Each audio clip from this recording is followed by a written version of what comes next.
দাক্ষের অহংকারে যখন অপমান হল শিব, নিজের বাবার সামনে আগুনে ঝাঁপ দিলেন তাঁরই কন্যা সতী। এই এক অপমানের বদলা নিতে রুদ্ররূপে ধ্বংস নামালেন মহাদেব। সতর্ক থাকুন, এই গল্প শেষ পর্যন্ত শুনুন। শেষে এমন বিপর্যয় আসল যা আজও পৃথিবীর ইতিহাস পাল্টে দিয়েছে। শিব পুরাণ অনুযায়ী ব্রহ্মার মন থেকে জন্ম নিলেন প্রজাপতি দাক্ষ। ক্ষমতা আর অহংকার তার চোখ ঢেকে দিয়েছিল। দাক্ষের কন্যা দেবী সতী জন্ম থেকেই ভগবান শিবের ভক্ত।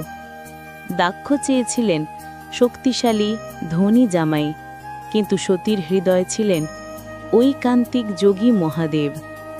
সতীর তপস্যায় খুশি হয়ে শিব তাকে গ্রহণ করলেন।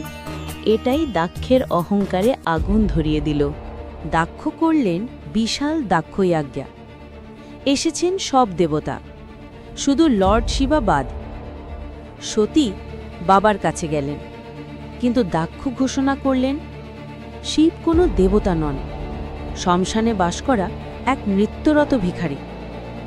এই অপমান সতী সহ্য করতে পারলেন না।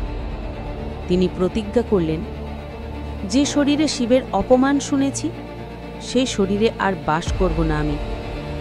সতী নিজেকে যোগাগ্নিতে বিলীন করলেন। তখনই শুরু হল প্রলয়ের আগুন। শিব পেলেন সতীর মৃত্যুর খবর। তার চোখ লাল, শরীরে তাণ্ডব শক্তি। বীরভদ্র জন্ম নিলেন শিবের ক্রোধ থেকে। তিনি দাক্ষের মাথা কেটে দিলেন। দাক্ষয়জ্ঞ ধ্বংস হয়ে গেল। শেষে শিব করুণা দেখালেন, দাক্ষকে ছাগলের মাথা দিয়ে বাঁচালেন। সতীর দেহের অংশ যেখানে পড়েছে সেখানেই সৃষ্টি হয়েছে 51+ শক্তিপীঠ।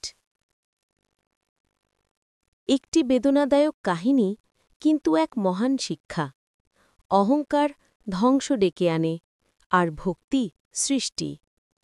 গল্পটি ভালো লাগলে একবার বলো হর হর মহাদেব।